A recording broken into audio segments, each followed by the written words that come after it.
moment that I understood that reconciliation could change everything was when I saw the possibilities of what I could do as a non-Indigenous teacher to support the children and the families in the communities I taught.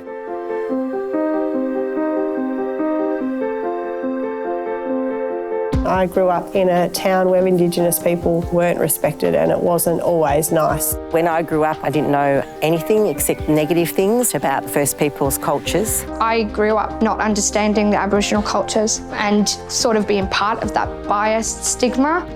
I had to uneducate myself on a lot of things that I'd been brought up with, and I had to re-educate myself about Aboriginal and Torres Strait Islander culture.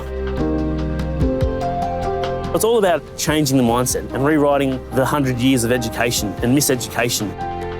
The kids should have a right to want to learn the oldest living culture that's still surviving today.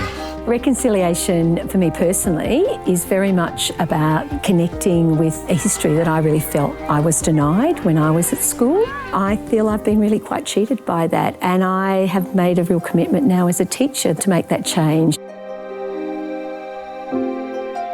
We were taught that there were no Aborigines left in Tasmania, but there certainly is. I didn't know the original custodians of our land. Reconciliation helps non-Indigenous people because it helps them understand what they're missing out on and what they don't know about. It's been such an amazing experience for the whole family to be more gelled with the community. Cass has introduced us to a whole lot of new words for animals, and we now incorporate that into our language at home. There's been a real move.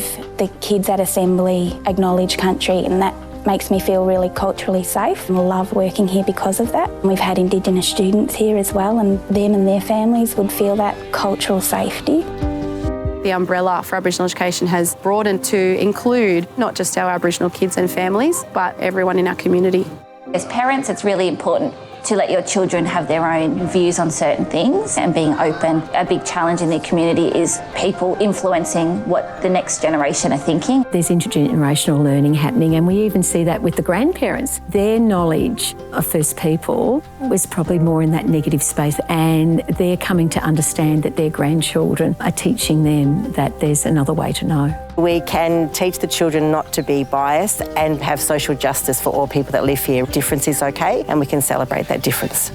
As an Australian, it makes me proud to think that schools are teaching the complete history of Australia and not just bits of it. I'm proud to think that there will be a generation of kids, and hopefully many generations of non-Indigenous kids, going out into the community with that greater understanding of what has gone before to make sure that it is better in the future.